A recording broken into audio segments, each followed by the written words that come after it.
Why do solar panels look so different these days? And why have we started installing them on top of mountains? Using them to pave our roads and putting them in the middle of our oceans?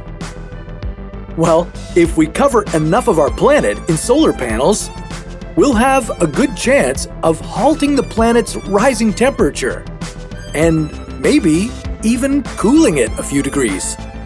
But how would that work? Could we use the panels to reflect the sun's heat into space? How many solar panels would it take to power everything on Earth? And why could a solar-powered planet be bad for the environment? This is What If, and here's what would happen if we cooled the Earth with solar panels. One way we could cool the planet is through something known as the Albedo Effect. Albedo refers to the amount of light that's reflected off of a surface without being absorbed. For instance, if all of the Earth were covered in ice, the albedo effect would be around 0.84.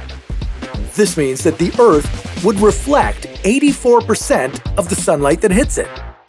But if the entire Earth was covered by a forest canopy, that number would only be about 0.14. Only 14% would be reflected, meaning that most of the sunlight would be absorbed. So, if we take a bunch of reflective things like solar panels and line the Earth with them, the renewable energy they produce would help to cool the Earth. They'd also reflect a lot of heat away. And then our planet would become cooler in no time, right?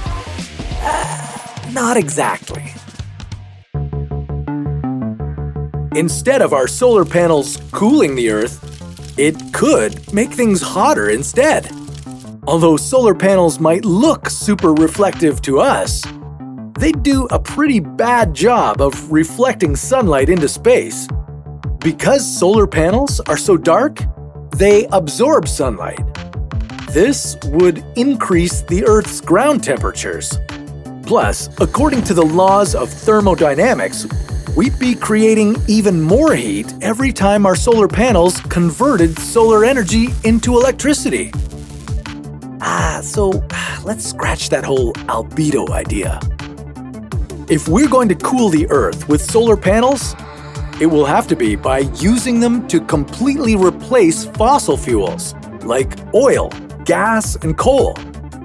If we stop using fossil fuels, we won't produce as much greenhouse gas.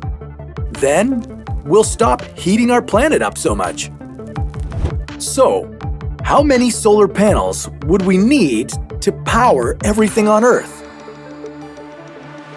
Well, if we're talking about a typical 350-watt solar panel, it will take about 51.4 billion of them. Imagine a solar power plant that covers 299,467 square kilometers. That would be about the size of the US state of Arizona. To build this massive project, lots of people would be needed to manufacture the solar panels, install them, and maintain them. But it shouldn't be hard to find a willing workforce. After all, there will be a lot of former fossil fuel industry employees looking for jobs. So all we have to do is retrain them and hope they don't complain too much. We'll be dealing with plenty of other complaints about this project. People would complain about the noise during construction, the glare from the panels themselves, and the increased traffic from panel maintenance vehicles in residential areas. Plus, people might be upset about decreasing property values, especially if their view changes from enjoying a beautiful landscape to a massive solar farm. For a large-scale project like this, another issue would be land use. Using land for the solar farm would mean a potential loss of habitat. And unlike wind farms, solar farms can't share the land with agriculture. But maybe the most critical issue would be producing the solar panels. Manufacturing over 51 billion solar panels would create harmful emissions. To make them, we'd need to use chemicals including sodium hydroxide and hydrofluoric acid. Making the panels would emit greenhouse gases and create waste. So, if we try to cool down the Earth using solar panels, we might end up creating more of the emissions that heated our planet in the first place. Maybe we need to stop looking for a single solution to our planet's heating problem. If we start thinking of the Earth like one living organism, we'd see that we need to use many different solutions and work together to address all its needs.